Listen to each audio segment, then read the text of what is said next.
Just to ano lang, Brother Toto, no, Brother Ronald, sinabi ko na ito sa ating pag-usap dati na wala po kaming doctrine na yung tinatawag na we are not exclusivist, no.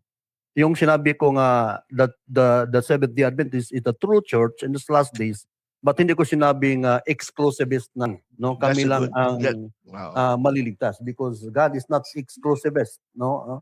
He's That's not good to know. exclusivist. Okay. Kasi maraming Exclusivist. Adventist din na kasama, maraming mga kasama mo rin na Adventist na exclusivist. Napaka-exclusivist masyado. Na sila lang ang tama minsan sa mga debate, no? Sana makorek din yung mga ganong ano kasi hindi nga maganda. May tanong lang ako kay Papa Dritz kasi nga sa aking pagkaalam, correct me if I'm wrong, Papa Dritz, no?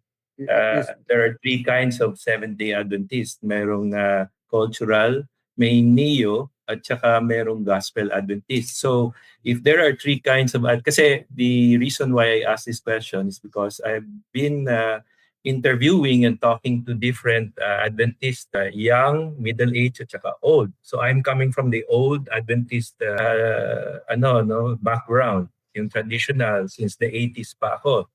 Ngayon, this is the time na mga Gen Z na, at saka millennial. Iba naman yung kanilang mga naririnig ko na ako mismo nagugulat. Pero can you clarify before we start yung inyong question and answer? Is saan po kayo doon nakatayo? Are you a cultural Adventist, a neo-Adventist, or a gospel Adventist? Brother Toto, yung hindi ko alam yung point of argument mo, yung tatlo na binanggit mo. Ano question lang po yun, the argument. Kung do you identify with the group of sila Doug Batchelor, or do you identify with the group of Tyson, Ty Gibson? And of course, din nga, sa notes po kasi, as I have been looking at mga Adventists, the gospel Adventists, iba naman ang ano nila. Like yung merong cross work ba yun? Yung tawag na na simbahan na nagda-drums and sabi nila, come as you are. Wala kami, we don't judge people here, di ba? So, saan po kayo doon in terms of paniniwala? Kasi, like for example, if you have worship, do you have drums, guitars, you have young people coming as they are, or sila Ty Gibson, iba naman ang positioning, tapos sila Doug Batchelor, mas conservative. So, saan po kayo doon sa tatlong... wala doon sa tatlo, Brother Toto, no? Because Seventh-day Adventist, if magtanong ka sa akin, mayroon kaming principal. So doon kayo magtanong sa principal doctrines of the Seventh-day Adventists, which is the 27 fundamental belief. Kaya nga I don't 27 po yun o 28? Question you with your objectively dahil if you're talking about Doug Batchelor, no? Doug Batchelor is an independent, no, yung amazing facts, and that is aligned sa doctrinal of the Seventh-day Adventist. Kaya nga kung hindi mo gusto yung line of yung sinabi kong argument, yung line of question mo, Brother Toto, di ko yan concern, wala, none of the above, because I'm a Seventh-day Adventist. Meron po kaming principal doctrines. Doon sa principal po namin, doon ko po ako naka-anib. Kumbaga yan, yun ang official.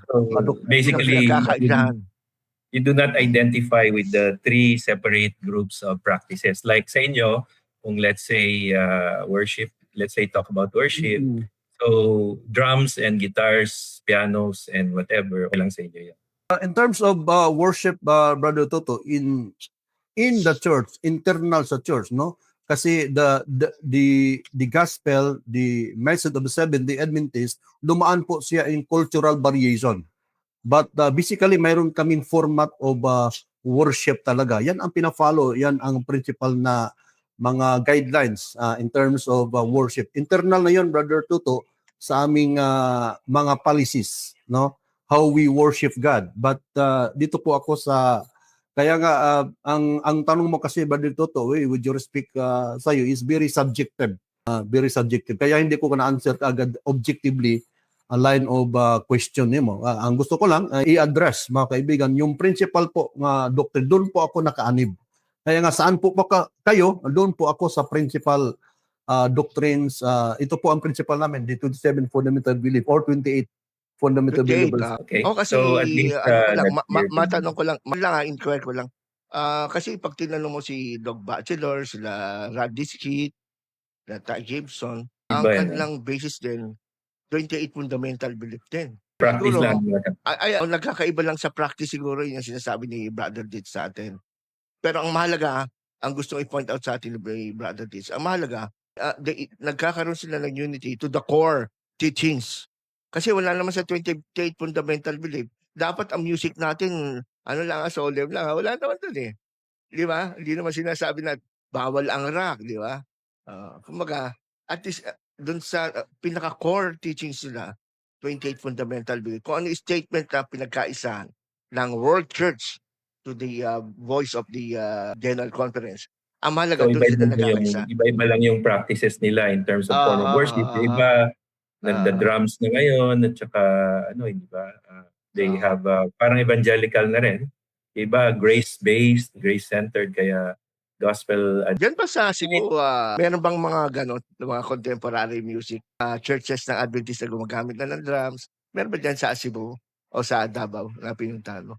Actually, wala very yung Adventism dito po sa Mindanao and Conservative, Cebu. Wala ano? pa akong Conservative. nakita na mga drums, no? At ang nakita ko lang na yung mga drums yan yung sinabi ko kanina nga yung gospel po dumaan yung mga cultural variation, especially in Nigeria, in mga nga. black man, Kasi sa may mga culture nila ganon. may mga drums So dito kaya po hindi sa pinagbabawal. Cebu ay pinatili talaga yung we worship in God through string instrument, no, walang no cymbals and no drums.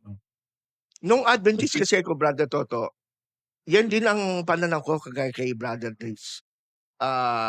I prefer yung mga walang drums kasi may mga nag-aaral, may research na ginawa sa AUP noon, Adventist University, na yung mga experts sa music. Sabi na, pag may drums kasi, mas nangingibabaw yung ingay, yung tunog ng drums, kaysa sa message at lyrics ng awit. Di ba, Brother Ditch, ganon? Nawawala yung kaya ka nag-aawit ng music, parang awit ng papuri sa Diyos. Gusto mong express by your words kung gaano mo sinasamba at gaano kakaligaya sa iyong pananampalataya sa Panginoon. Pero kung natatakpan ng sound, ng noise, parang nawawala yung nadidipit niya yung purpose ng worship. Yun ang So, ibig yung sabihin nun. sa crosswalk, preference lang pala yun. Like, kasi nga, it's a growing church eh. Marami na rin it's a silang choice. So, Adventist pa rin, like yung sa Pero growth community. wala naman siguro silang doktrina na remnant church. Hindi naman pinagbabawal yun. Ibig sabihin, hindi naman pinagbabawal yung mga drums. At saka, pero sa iyo personally, Brother Ditz, ayaw mo ba nag-drums sa church mo? For me, Brother Ronald, in terms of service in the sanctuary, because worship in the sanctuary, as far as Habakkuk chapter 3 verse 18, yung mga Levites doon ay string instrument ang ginagamit. Ginagamit, oo nga. Ang ginagamit. I prefer talaga with the string walang instrument. drums, walang percussions. We worship God in holiness, not in noise, mga kaibigan, mga kapatid. Nila, ano ba sabihin sa kanila na absolutely mali yun, mga kaibigan, mga kapatid, dahil during sa nakapunta ako ng Manila, na-invite ako sa mga end times. No? I appreciate their end times. Yung sa mga end times, yung grupo ng mga Assembly of God, na-invite ako doon. Mayroon silang murag reform, sila, Protestantism, or Assembly of God. No? May mga drums sila. Hindi naman natin na dinajudge yung kanilang ginagawa, Brother Ronald. But as for me, I worship God in your heart. Holiness.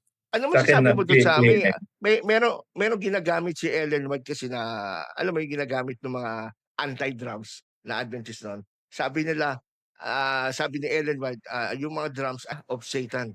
Selected Messages, Book 2, p. 36, 1958 edition. The things you have described as taking place in Indiana, the Lord has shown me would take place just before the close of probation. Every uncouth thing will be demonstrated. There will be shouting, with drums, music, and dancing. The senses of rational beings will become so confused that they cannot be trusted to make right decisions. And this is called the moving of the Holy Spirit. The Holy Spirit never reveals itself in such methods, in such a bedlam of noise. This is an invention of Satan to cover up his ingenious methods for making of none effect the pure, sincere, elevating, ennobling, sanctifying truth for this time. Are you familiar with that comment ni Ellen White? Ang drums daw ay instrumento na gamit ni Satanas, sabi. Kaya, anyway, siguro naman it has nothing to do with Yeah. the salvation, ano? Yeah, Para Brother sa'yo. Donald, Sige, lahat go naman ahead. pwede gamitin eh. Lahat naman na tools, Brother Donald, to deceive people, gagamitin ni Satanas. Lahat ng mga tools, especially And, music, gamit din ni Satanas. Yan ang Satan's Satan's masterpiece is to deceive people. Gagamitin niya lahat. Even in music, gagawin niya lahat to deceive people.